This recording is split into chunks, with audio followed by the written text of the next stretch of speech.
ନମସ୍କାର ଫ୍ରେଣ୍ଡସ୍, ମୁଁ ଏହି ଚ୍ୟାନେଲରେ ସିକ୍ରେଟ୍ ବୁକ୍ ଏବଂ ଆହୁରି ମଧ୍ୟ ହିନ୍ଦୀ ମୋଟିଭେସନାଲ୍ ବୁକ୍କୁ ଓଡ଼ିଆରେ ଟ୍ରାନ୍ସଲେଟ୍ କରିକି ବୁଝାଇବି। ସୋ ଫାଷ୍ଟ ଜାଣିବା ସିକ୍ରେଟ୍ ବୁକ୍ ବିଷୟରେ। ଏହି ପୁସ୍ତକର ରାଇଟର ବା ଲେଖକ ରଣ୍ଡା ବର୍ନ।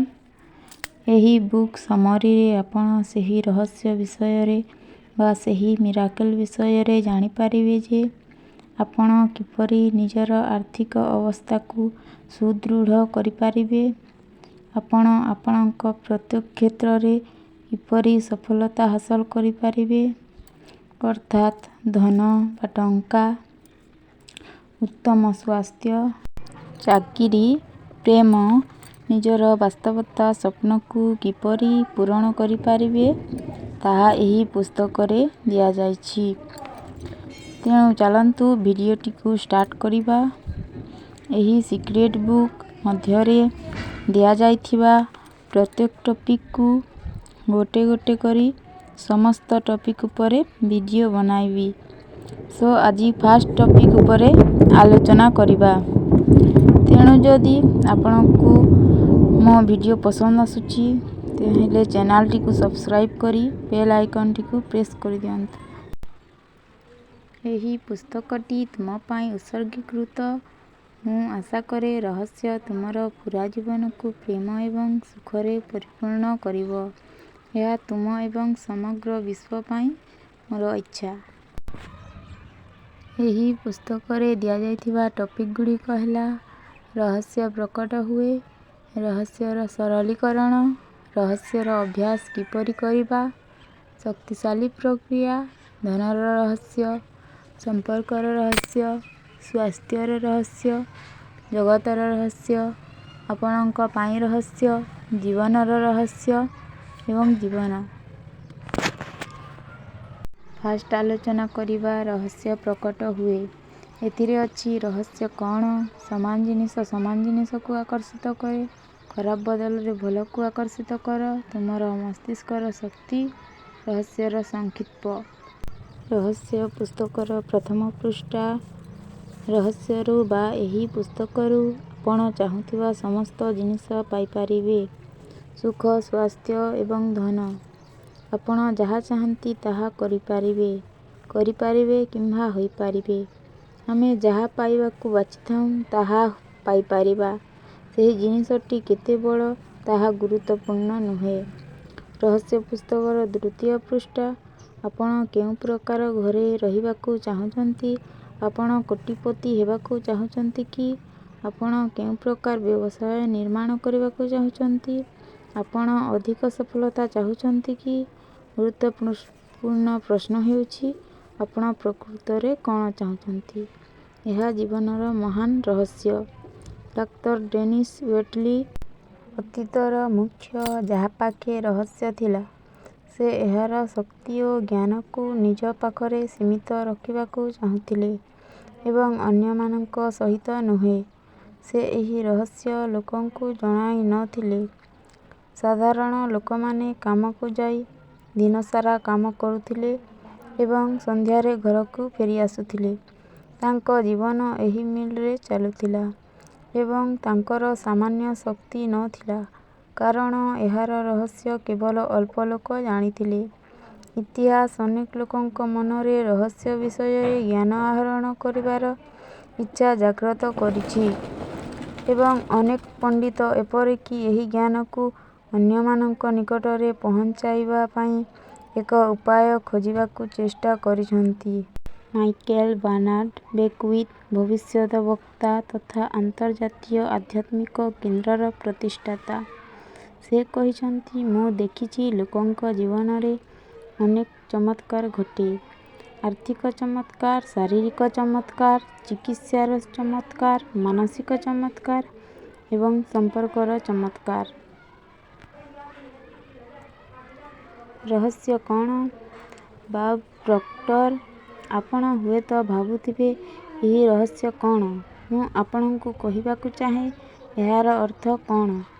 ଆମେ ସମସ୍ତେ ସମାନ ଅସୀମ ଶକ୍ତି ସହିତ କାମ କରୁଁ। ସମାନ ନିୟମ ଆମକୁ ମାର୍ଗଦର୍ଶନ କରେ। ବ୍ରହ୍ମାଣ୍ଡର ପ୍ରାକୃତିକ ନିୟମଗୁଡ଼ିକ ସେପରି ସଠିକ୍ ଯେ ଆମେ ଏକ ମହାକାଶଯାନ ନିର୍ମାଣରେ କରିବାରେ କୌଣସି ଅସୁବିଧାର ସମ୍ମୁଖୀନ ହେଉନାହୁଁ। ଆମେ ଲୋକଙ୍କୁ ଚନ୍ଦ୍ରକୁ ପଠାଇ ପାରିବା ଏବଂ ଗାଡ଼ି ଅବତରଣ କରିବାର ମୁହୂର୍ତ୍ତକୁ ଆମେ ସଠିକ୍ ଭାବରେ ନିୟନ୍ତ୍ରଣ କରିପାରିବା। ତୁମେ Bharat, Australia, New Zealand, Stockholm, London, Toronto, Montreal, New York କିମ୍ବା ଆମେ ଯେଉଁଠାରେ ବି ରହୁ, ଆମେ ସମସ୍ତେ ସମାନ ଶକ୍ତି, ସମାନ ନିୟମ ଦ୍ୱାରା କାର୍ଯ୍ୟ କରୁଛୁଁ। ଏହାକୁ ଆକର୍ଷଣର ନିୟମ କୁହାଯାଏ। ବବ୍ ପ୍ରକ୍ଟରଙ୍କ ମତରେ, ଆପଣ ଜାଣିଛନ୍ତି କି କେବଳ 1% ଲୋକ ସେମାନଙ୍କର ପ୍ରାୟ 96% ଟଙ୍କା ଆୟ କରନ୍ତି। ଆପଣ ଭାବୁଥିବେ ଏହା କେବଳ ଏକ ସମକକ୍ଷ। ଏହା ପୂର୍ବ ନିର୍ଦ୍ଧାରିତ ହୋଇଛି। ସେମାନଙ୍କର ଏକ ବିଶେଷ ଜିନିଷ ବିଷୟରେ ଜ୍ଞାନ ଅଛି। ପ୍ରକୃତରେ ସେମାନଙ୍କର ରହସ୍ୟ ବିଷୟରେ ଜ୍ଞାନ ଅଛି ଏବଂ ସମାନ ରହସ୍ୟ ବର୍ତ୍ତମାନ ଆପଣଙ୍କୁ କୁହାଯାଉଛି। ଏହି ରହସ୍ୟ ବ୍ୟବହାର କରି ଲୋକମାନେ ନିଜ ଜୀବନରେ ଧନ ଆକର୍ଷିତ କରିଛନ୍ତି। ସେମାନେ ସଚେତନ ଭାବରେ କରିଛନ୍ତି କିମ୍ବା ଅଜାଣତରେ ସେମାନେ ପ୍ରଚୁରତା ଏବଂ ଧନ ବିଷୟରେ ଭାବନ୍ତି। ଏକ୍ସାମ୍ପଲ୍, ଗୋଟେ ଗରିବ ଲୋକ ସବୁବେଳେ ଭାବିଥାଏ, ମୋ ପାଖରେ ପଇସା ନାହିଁ, ମୋର ହିଁ ବହୁତ ପ୍ରୋବ୍ଲେମ୍ ହେଉଛି। ଏମିତି କହି କହି ସେ ନକାରାତ୍ମକ ଚିନ୍ତା ରଖି ରଖି ପଇସାକୁ ନିଜଠାରୁ ଦୂର କରିଦିଏ। ଏବଂ ଗୋଟିଏ ଧନୀ ଲୋକ, ମୋ ପାଖରେ ବହୁତ ଟଙ୍କା ଅଛି ଭାବି ଭାବି ସେ ଟଙ୍କାକୁ ତା ପ୍ରତି ଆକର୍ଷିତ କରିଥାଏ।